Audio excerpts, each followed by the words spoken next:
All right, so we've all been taught to have very consistent footwork. We've seen how when we set up, we want our feet nice and square. As we go to the top of the backswing, we don't want our feet lifting up off the ground. That's been the common, practice, common teaching for the last 30 years or so. We don't want to have a lot of leg movement. And as we're coming through, we want to keep the lead foot nice and stable and pivot around that lead foot. And it should look something a lot like this. That's not really what I see in the best golfers. And I've studied thousands of hours of footage from all the top golfers. When you really look at the best golfers in the world, their footwork is moving a little bit different. Now in the backswing, I'm fine if someone wants to lift up their left heel just very slightly. So if we're looking from this way, this is my left heel, I'm hitting a ball toward the camera. As I go to the top of the swing, I'm fine if somebody wants to barely lift up that left heel a little bit off the ground. But what that's going to allow you to do is to rotate your hips and shoulders a little bit more. And as you transfer down, putting a little pressure back into that left heel allows your body to move up and back, which allows you to release the club a lot harder down and through. So that's Newton's law of every action, there's an equal and opposite reaction. As I drive into the ground, that moves this side of my body up. That's going to allow me to release the club down and through with a lot more force. That's why you'll see some of the old time players like Jack Nicklaus got the left heel lifted up and then bam, really drove down into the ground. And you'll see that with current day players that are very good like Bubba Watson. It's lost a lot of popularity because it doesn't look as good on camera. It doesn't look perfect or the perfect swing. So either way, if you keep the left heel down in the backswing, completely fine with that. I think you can still load up the hips and shoulders. You're just going to get a little boost if you lift the left heel up. So my rule of thumb would be, if you're really struggling with power and you feel like you're having a hard time creating club head speed, you may lift that left heel very slightly and then feel like you're pressing it into the ground as you're coming through contact and into the release. If you're fine with power, if you're a pretty powerful guy already and you want to make it as consistent as possible, you can go ahead and leave the left heel down the entire way. The biggest misconception out there though is what's happening to the left foot as we're coming through. So when you watch the top players, and I'll show you in a second here some of the top players, I'll have them running up here on the screen as we're talking. As they're coming through contact, you're going to see with all the top players, because my hips and my shoulders are rotating through to a good full finish. If you look at my shoulders, they're pointing over this direction. If you look at my hips, they're directly toward the target. That's what you're going to see with the top players. And in order to do that, I'm going to drive into my left ankle, and as I come through the shot, my left foot is going to spin open very, very slightly. So as I'm coming through, let me go ahead and make a full swing and watch my left foot as I'm doing this. See how my left foot started to rotate open? It almost like came up a little bit.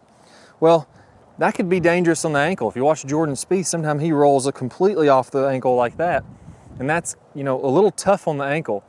What I recommend is go ahead and open that left heel up a little bit, especially for you older players out there, you guys that are 60 plus and they're getting a little tighter in the hips. Everybody naturally does that.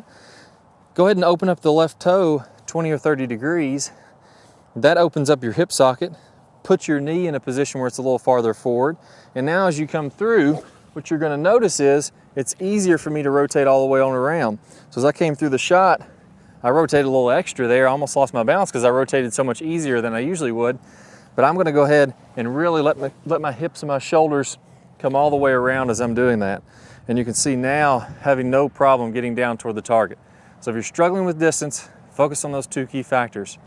Loosen up the left heel on the way back, open up the left toe at address, and that's going to allow you to rotate all the way through the shot. Check to make sure your belt buckle is toward the target, and I want my shoulders a little left of the fairway, slightly toward the left rough as I'm coming all the way through.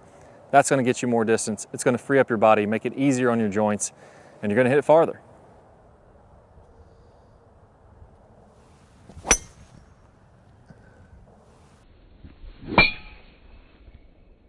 All right guys, I hope you all enjoyed this video. I got a great bonus for you. I have a lag video. It's going to help you to increase your speed. So you're going to get massive amounts of lag. I'm going to talk about the #1 lag mistake that I see, and you're going to be able to watch that video free of charge. I'm going to play a preview here in a second. Just click the link that pops up on the screen or down below in the description.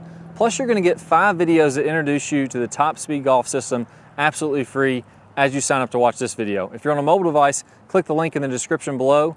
And also remember to subscribe. We have Swing Speed Saturdays coming out every single Saturday, going to help you to hit the ball farther, and you're not going to want to miss out on that. If you have any questions, post them in the comments below. I'll see you guys soon. Good luck. Let's go ahead and start talking about some lag. Hi guys, and welcome back. I'm Clay Ballard, and in today's video we're going to talk about one of the absolute worst drills for creating lag. It's a very common drill that I see, and in this drill what we're going to do is we're going to set the wrist very early to create an angle of lag, and then we're going to try to hold this throughout the swing. It's one of the worst things that you can do to build lag. I'm going to talk about the science behind why this is the case, and I'm also going to give you a great drill to help you improve your lag, all in this video. Let's go ahead and get started. If I do it this way versus holding that position, exact same thing happens when we're building the lag in the golf swing.